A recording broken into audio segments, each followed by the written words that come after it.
left on the platform, too old and pregnant, until a stranger whispered, "You're mine now." The train was already pulling away when Clara Voss realized her husband was not coming back. She stood at the edge of the wooden platform in Dusty Creek, New Mexico, one hand pressed against her swollen belly, and the other gripping the iron post, as if it were the only solid thing left in her world. The afternoon sun hammered the dry earth like a fist, and the dust of the parting train kicked up settled over her boots, her dress, her hair. She did not move. She could not. Her legs had forgotten what to do. 3 minutes ago, Diego Voss had walked through that train car door. He had carried both their bags. He had told her he was going to find their seats. He had not looked back at her once. And now the train was a shrinking black dot at the end of the track, and Clara was alone on that platform with 42 years of hard living behind her and a child pressing heavy against her ribs. She was not a woman who cried easily. Life on the frontier had burned that luxury out of her long ago. She had buried a son, weathered 2 droughts, and nursed her mother through a fever that took 3 neighbors before it was done. But standing there on that platform, abandoned and pregnant and utterly without direction, something broke quietly inside her chest. Not loudly. It broke the way old fences break, slow and with a sound that nobody hears except the person standing closest. She did not know how long she stood there. The station master had gone inside. The only other soul on the platform was a dog lying in a thin strip of shade beneath a bench, too hot to care about anything. Clara looked down at her belly. The baby kicked. Hard, as if to say, move, as if to say, we are still here. She picked up the single small bag she kept with her and walked to the bench and sat down. Behind her, spurs rang against the wooden planks. She did not turn around. She was in no mood for company. The footsteps stopped beside her. She felt a shadow fall across her, blocking the worst of the sun. She still did not look up. "You need a doctor or just a moment?" A man's voice said. It was a quiet voice, not soft exactly, but low and controlled, the kind of voice that did not waste breath on extra words. She looked up then, because the question was not what she expected. Most men asked if she was all right, which was a question that expected only one answer. This man had asked something real. He was tall, somewhere past 40, with a face that the sun had worked on for years. His hat was gray and badly shaped from too many rains. He had a badge on his chest, a deputy star that had been bent and straightened at least once. His eyes were dark brown and steady, and he was looking at her not with pity, but with the kind of attention a man gives to a problem he intends to actually solve. "Neither," Clara said. "I need a miracle." He sat down on the bench beside her without being invited, which she found she did not mind. "Miracles are outside my authority," he said. "But I have a horse, a canteen, and about 3 hours before full dark." "What happened?" She told him. She kept it short because she did not have the energy for the long version, and because the long version hurt more. Her husband had taken everything. Every dollar they had saved. Every deed. Every document. He had planned this, she said, and her voice only wavered once when she said it, and she pulled it back flat before it could embarrass her. The man listened. He did not interrupt. He did not make the small noises people make when they want to appear sympathetic. He just listened with his forearms on his knees and his eyes on the empty track. When she finished, he was quiet for a moment. "I'm Caleb Ruiz," he said, "deputy out of Cobb County. That man just committed abandonment and theft of marital property, which in this territory carries a warrant." He stood up. "Can you ride?" Clara blinked. "I am 7 months along. I have a wagon in town. It is not comfortable, but it has a canvas roof and a water barrel. There is a woman named Petra Solis who runs the boarding house on Calderon Street. She will not turn you out, and she does not ask for money until you have it." Clara looked at him carefully. She had learned long ago that men who appeared suddenly with solutions always wanted something in return. She had paid that price before. "What do you want for this?" she asked directly. He looked at her with something that might have been respect. "Nothing from you," he said. "I want Diego Voss brought back to face a judge. If you can give me a description and a destination, I will consider it payment enough." She gave him both. Voss was headed to Santa Fe. She was almost certain. He had talked about a land deal there for months, always vague about the details, always changing the subject when she pressed. She gave Caleb the man's height, his build, the scar above his left eyebrow from a mule kick at 17. She gave it all clearly and without tears, because she had decided on that bench that she was done spending grief on Diego Voss. Caleb wrote it in a small notebook with a pencil stub. Then he offered her his arm, and she took it, and they walked off that platform together toward the dusty little town where her life was apparently going to have to begin again whether she was ready or not. Petra Solis was a stout woman in her 60s, with silver hair pinned in a bun and dark eyes that missed nothing. She took one look at Clara standing in her doorway and opened the door wider, without a word, which Clara found more comforting than any speech could have been. The room was small and clean, with a window that looked out at the mountains. There was a quilt on the bed made by hand, 100 small squares of different color cloth, and Clara ran her fingers over it and thought about all the different lives that fabric had touched before landing in this room. She slept for 14 hours. When she woke, the baby was still and the sunlight was orange and she could smell bread baking somewhere below. She took inventory. She had $18 in the small purse sewn into the lining of her coat, which Diego had not known about. She had the clothes she was wearing. She had a baby coming in 8 weeks. No husband, no property, no plan. She got up, washed her face, and went downstairs. Petra fed her without commentary, poured coffee strong enough to dissolve iron, and told her that Caleb Ruiz had already sent a wire to Santa Fe before dawn. "He does not sleep much," Petra said. "Does he do this often?" Clara asked. "Rescue women off train platforms." Petra looked at her. "He rescued a family of 4 from a flooded creek last spring. He pulled a boy out of a mine collapsed 2 years before that. He once rode 60 miles in a night to stop a land swindler from burning a widow's deed." She poured more coffee. "So yes." In the days that followed, Clara helped Petra in the kitchen and the garden and the small laundry she ran on the side. She was not good at sitting still, and Petra did not expect her to be. The work was honest and kept her mind from running in circles. She learned the names of the regulars. Old Ernesto, who had worked the copper mines for 30 years and still had the cough to prove it. Young Felipe, saving to bring his mother Nora from Chihuahua. And a traveling seamstress named Lourdes who stopped in Dusty Creek every 2 months with news from the wider world. Caleb came by every few evenings. He would sit at the kitchen table with coffee and listen to whatever Clara had to say, which was more each time. He was not a man who filled silence with noise, and Clara, who had spent years married to a man who talked constantly about himself, found the quiet remarkable. One evening he told her that Voss had been located in Santa Fe. Clara set down her cup carefully. "He is with a woman," Caleb said, watching her face. "Younger. They are presenting themselves as married." The anger came up hot and fast. Not grief, anger. She had expected grief and was surprised, but anger was cleaner somehow. "He took the deed to a property in Colorado," she said. 80 acres I inherited from my father." "I know," Caleb said. "The marshal in Santa Fe is holding him. He will be transported here for trial. You will need to testify." "Good," she said. He looked at her for a moment. "You are not what I expected," he said. "What did you expect?" "Someone who had given up." She met his eyes. "I thought about it, on the platform, for about 4 minutes." He nodded slowly. "What changed your mind?" She put her hand on her belly, where the baby was moving again in slow, rolling waves. "This one," she said, "this one did not ask to be born into a disaster. I owe her better." Caleb looked at her hand on her belly, and something moved across his face that he did not try to hide. He left shortly after, as he always did. Petra, who had been pretending to sew in the corner, did not say a word, but she was smiling at her needlework. The trial came 6 weeks later. Diego Voss was brought in on a Tuesday morning in wrist irons, looking thinner and meaner and more like himself than Clara had ever admitted. She sat in the front of the small courthouse and looked at him directly, and he looked back at her with the cold calculation she now recognized as his only true expression. He had never loved her. She had known it somewhere deep for years, and had chosen not to look at it directly. She was looking at it now. She testified for 20 minutes. She was precise and thorough, and she did not cry. The judge was a lean man named Honorio Crane who had seen everything and was moved only by facts.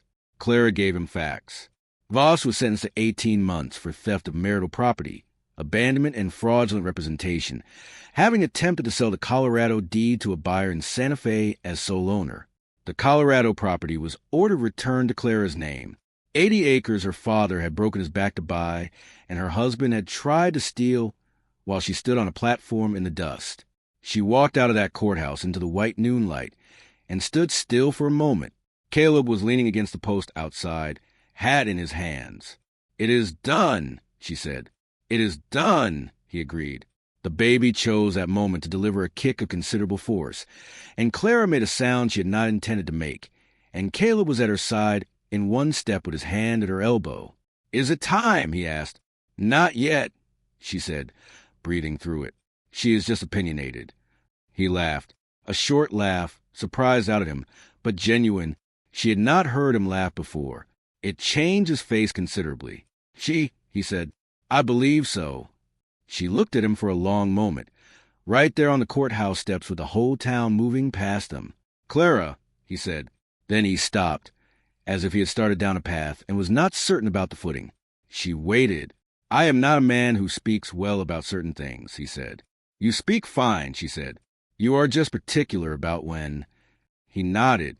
"I want to say something particular now." She turned to face him fully. "You are going to need help," he said. "With the property in Colorado, with the child, with all of it. I am aware that you do not need to be told this, and I am aware that you are more than capable of managing alone." He turned his hat in his hands once. "But I would rather be part of it, if you are willing, not as an obligation, not as pity, because I have sat at Petra's table every evening for 6 weeks, and the only part of my day I have looked forward to is that hour." Clara looked at him steadily. She thought about the bench on the platform and the shadow he had cast across her in the worst afternoon of her life. She thought about his notebook and his pencil stub, and the way he had asked a real question instead of a useless one. She thought about the way he listened, the way he moved, the way he never tried to be more than he was. She was 42 years old and pregnant, and newly freed from a marriage that had been a slow wound for years. She had 80 acres in Colorado, and a trial behind her, and a daughter coming, and exactly $18 sewn into her coat lining. She was not afraid. "You said something to me on that platform," she said. "You leaned down and whispered something. I have been thinking about it ever since." He went still. "You said you are mine now," she said. "I want to know what you meant by that." The color in his face shifted slightly, and she realized he was a man who did not blush easily and was curtly doing it anyway. "I said it to the situation," he said carefully, "meaning it was my responsibility, my problem to solve." "That is one interpretation," she said. He looked at her. "There is another." "Yes," she said. The silence between them held something large and calm, like water before it moves. "Both," he said finally, "if you will have it." She considered him. She considered herself. She considered the daughter who was going to arrive soon and would need a world to grow up in. "I will need time," she said. "Not much, but some." "I have time," he said simply. They walked back toward Petra's house together, not touching, not speaking, the sun dropping toward the mountains and the dust of Dusty Creek soft and red around their boots. 2 weeks later, in the back room of Petra Solis's boarding house, with Lourdes serving as midwife and Petra holding Clara's hand and Caleb pacing the front porch, a girl was born just before sunrise. She had Clara's dark eyes and a voice like a small, furious bell. Clara named her Ada. It was a name that belonged to no one yet, which meant it could belong entirely to her daughter. Caleb came in when Petra called him. He stood in the doorway and looked at Clara in the bed with the baby on her chest, and did not speak for a long moment. Then he said, "She is remarkable. She just got here," Clara said. "So, did you," he said, 6 weeks ago, on a platform, with nothing but a bag and whatever that thing is inside you that refuses to quit. Clara looked down at Ada, who had stopped crying and was examining the world with the serious concentration of someone who expected it to explain itself. "Determination," Clara said. "Yes," Caleb said. "That is the word." He crossed the room and pulled a chair close to the bed and sat down, and they stayed like that as the sun came up over Dusty Creek, the three of them quiet and new and just beginning. 3 months later, Clara and Caleb Ruiz were married in the small church on the edge of town, with Petra and Ernesto and Felipe and Lourdes as witnesses, and Ada wrapped in a blanket sewn from the same quilt pattern as the boarding house room. The ceremony was short because Caleb had requested it short, and the priest had agreed without argument. Afterward, they loaded a wagon for Colorado. The road north was long and dry and beautiful in the way that hard country is always beautiful, open and honest, and asking nothing except that you keep going. Clara held Ada and watched the land change around them. The flat desert giving way to rising ground, the scrub to pine, the sky deepening to a blue that had no end. Caleb drove without complaint through 2 days and 1 cold night, stopping when Clara needed to stop, moving when she was ready. On the afternoon of the second day, the wagon came over a ridge, and the Colorado property appeared below them, a wide meadow cut between hills with a creek running silver through the middle and mountains standing behind it like something permanent. Clara looked at it without speaking for a long time. "My father wrote me about this place," she said finally. "He said it looked like the world before it got tired." Caleb looked at the meadow. "It does," he said. Ada made a small sound, and it seemed like agreement. Clara handed the baby to Caleb and climbed down from the wagon and walked to the edge of the ridge and stood in the wind coming up the valley. She felt the full weight of everything behind her and everything still ahead. She was 42 years old and standing on her own land with her daughter and a man who had found her on a platform when she had nothing and asked the right question. The world had tried to leave her behind in the dust. She had declined. She turned back. Caleb stood with Ada against his chest, and his expression was the expression of a man who had stopped expecting good things and was quietly astonished to find one happening anyway. "Ready?" he said. Clara walked back to her husband and her daughter and everything that was going to come next. "Let's go home," she said. The first winter on the Colorado land was harder than either of them had said out loud it might be. The cabin that sat on the far edge of the meadow had been built by the man who sold it to Clara's father, and that man had not been a careful builder. 2 of the roof beams were cracked. The chimney drew poorly and filled the front room with smoke on windy evenings. The door hung crooked in its frame and let a blade of cold air through the gap all night long. Caleb spent the first 2 weeks fixing what he could fix before the snow came and sealing what he could not fix with whatever materials the land offered him. He cut timber from the lower slope and hauled it by hand. He patched the chimney with river clay and flat stone. He rehung the door on a Saturday morning while Clara held Ada near the fire and told in a calm voice exactly how the door needed to sit, and he listened without arguing, which she noted and appreciated. The snow came in November and did not leave until late March. They were not unhappy. That surprised Clara more than anything else about that winter. She had expected the closeness of 2 strangers sharing a small space through a long, cold season to produce friction, and there was some of that, the ordinary kind that any 2 people generate when they cannot get away from each other for 4 months. But underneath, it was something steadier. Caleb was not a man who needed the world to perform for him. He read in the evenings by the lamp, old law books mostly, and sometimes newspapers that arrived weeks late by postal rider. He did not require conversation.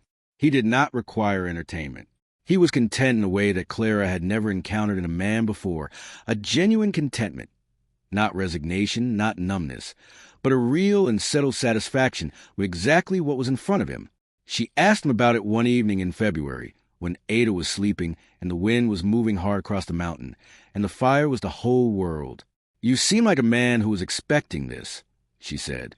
He looked up from his book. "Expecting what?" "This. The quiet. The small life." He considered it. "I spent 15 years chasing everything that was wrong in the world," he said. "Bounties, warrants, men who hurt people and ran. You see enough of that, and the quiet starts to look like the best thing there is." Clara looked at the fire. Ada was making small sleeping sounds from the corner where her cot sat near the warmth. "Do you miss it?" she asked. "The work." "I have a badge," he said. "Cobb County appointed me deputy of the Eastern District last month. I did not mention it because I was not sure how you would feel." She turned to look at him. "There is not much out here," he said. "Occasional trouble between ranchers. A stolen horse here and there. Nothing like what I was doing before. And if something like what you were doing before comes along," he met her eyes steadily, "then I will handle it and come home. he said. "This is where I am now." Clara held that answer for a moment, testing its weight. "All right," she said. Spring arrived the way it always did in mountain country. Not gently, but in a rush. The snow going fast and the ground coming up wet and dark and full of potential. Clara planted a kitchen garden along the south-facing wall of the cabin. She ordered seeds by post and got them 6 weeks late, and planted them anyway, and was surprised by what the mountain soil was willing to grow. Caleb repaired the fence line that ran the eastern edge of the property and started conversations with the 2 nearest ranching families, a widower named Aldous Crane, who ran cattle on the slope above them, and a younger couple, Marco and Vivian Salter, who had come up from New Mexico the previous year, with a small herd and large plans. Ada, at 6 months old, had become an extremely opinionated person. She did not cry often, but she communicated constantly, with expression and sound and the aggressive use of her small hands, and she seemed to have formed clear opinions about most things she encountered. She liked the horses. She disliked the wind. She tolerated the cow that Caleb brought home in April, but regarded it with a patient suspicion of someone who has not yet decided whether to trust an institution. Caleb was good with her in the unhurried way he was good with most things, present and attentive without making a performance of it. Clara watched it with Ada, sometimes when he did not know she was watching, and what she saw was a man learning a new language, the language of a small person, and taking the learning seriously. He talked to Ada like she understood him, which Clara believed she mostly did. He told her the names of things. He told her about the mountains and the creek, and the way the light moved across the meadow in the late afternoon. Ada listened with the grave attention she gave everything, and occasionally responded with sounds that seemed pointed. In June, a rider came up from Dusty Creek with a letter from Petra Solis. Clara read it at the kitchen table, while Caleb was out checking the fence line. The letter was 2 pages in Petra's careful handwriting, full of news from town, who had married and who had moved on, and how the new sheriff was settling in. At the end, almost as an afterthought, Petra wrote that a man had come through asking about Clara and Caleb. He had not given his name. He had described Clara accurately, down to the color of her eyes. He had asked where the Ruiz property was located. Petra had told him she did not know, which was not true, because Petra was not a woman who gave information to strangers who had not earned it. Clara set the letter down. She read it again. When Caleb came in, she handed it to him, without a word, and watched his face as he read. He read it twice, set it on the table, and sat down across from her. "It could be nothing," he said. "It could," she agreed. "Voss is still in custody. I checked the record last month." "Voss has people," she said. "He always had people." Caleb was quiet for a moment. "I will send a wire to the Dusty Creek office and ask them to look into it," he said. "And I will ride the perimeter this week and see if there is anything worth knowing." Clara nodded. "Are you frightened?" he asked. She thought about it honestly. "No," she said. "Not frightened. Alert." He looked at her in the way he had, straight and without gloss. "Good," he said. "Alert is more useful." He rode the perimeter that afternoon and found nothing. The wire he sent came back 3 days later with no useful information. The man who had asked about them had left Dusty Creek the same day he arrived, and nobody had seen which direction he went. For 2 weeks, nothing happened. Clara went back to her garden and her routines and her evenings by the fire, but she moved differently during those 2 weeks. She kept the rifle accessible. She paid attention to the horses when they shifted at night, because horses knew before people did when something was wrong. She did not say anything about this to Caleb because she did not need to. He was doing the same things. The morning it finally happened was a Thursday in early July. Caleb had ridden out before dawn to help Aldous Crane with a fence repair on the upper pasture, which they had agreed on the week before. Clara was in the garden with Ada in a basket nearby when she heard a horse coming up the road from the south, moving at a walk, which was not unusual, except that it stopped before it reached the yard. Horses that stopped before reaching the yard almost never did so, for a good reason. She picked up Ada, went inside, set the baby in the cot, and took the rifle from its place by the door. She did not go back outside. She went to the window. The man who sat his horse at the edge of the tree line was not anyone she recognized, which was almost worse. He was young, mid-20s, with a flat expression and new boots and the kind of stillness that was not calm but calculated. He was studying the cabin. He was not looking at the garden or the barn or the mountains. He was looking at the door. Clara stepped back from the window. She had two options: wait inside and let him choose a moment, or walk out and choose it herself. She had learned from 30 years of watching men behave that the ones with bad intentions always preferred to set the terms. Taking the terms away from them was the most useful thing you could do. She opened the front door and stepped onto the porch with a rifle at her side, not raised, not hidden. The man on the horse looked at her. His expression did not change much, but his hands did. They moved slightly toward the reins, adjusting his grip. "Help you?" Clara said, looking for Caleb Ruiz. The man said, "Not here," she said. "When will he be back?" "When he is back," she said. The man looked at her for a long moment, measuring something. Clara did not shift her weight, or look away, or move the rifle. From behind her, from somewhere up the road to the north, she heard hoofbeats. More than one horse. Moving fast. The man on the horse heard it too. His eyes moved to the road, and then back to Clara, and there was a calculation happening behind his face, visible as arithmetic on a chalkboard. The hoofbeats resolved into Caleb and Aldous Crane coming down from the upper pasture to canter. Caleb in front. He had seen the strange horse before he reached the yard. Clara could tell by the way he rode, straight and alert and with his hand already near his side. He pulled up 10 feet from the man in the tree line. The silence lasted about 4 seconds. Then the man on the horse made the only smart decision he had probably made all year. He turned his horse, slowly and with great deliberateness, and rode back the way he had come. Caleb watched him go until the tree line swallowed him. Then he looked at Clara on the porch. She looked back at him. Aldous Crane, who was 60 years old and had seen most things, said nothing at all and studied the mountains with apparent deep interest. "You were going to walk out here alone," Caleb said. "I did walk out here alone," she said. And he left. Caleb looked at the empty tree line. Something moved across his face that was not quite anger and not quite fear, and was probably a combination of the two things people feel when someone they care about does something that was correct and also made their heart stop. "You could have waited," he said. "I could have," she agreed. "But waiting lets him choose." Caleb was quiet for a moment. Then he dismounted and handed his horse to Aldous without looking and walked up onto the porch and stood close enough that she could see the tension along his jaw. "I know," he said quietly. "You are right. I know." "I am also fine," she said. He looked at her for a long moment. "Yes," he said. "You are." Inside the cabin, Ada had woken from the jolt of being set down quickly and was making her opinion of the situation loudly known. Clara turned and went back inside, and Caleb followed, and Aldous Crane eventually tied both horses and came in too, because Petra had apparently told everyone in the territory that Clara kept a good kitchen, and this turned out to be a reasonable assessment. They never learned who the man was, or who had sent him. The wire Caleb sent to the Santa Fe Marshal's office confirmed that Diego Voss had completed 7 months of his sentence and been released on a work arrangement, which was not the same as being free, but was not the same as being locked up either. Whether Voss had sent the rider, or whether it was someone connected to the land deal he had tried to run, they never found out. What they found out was that nothing came of it.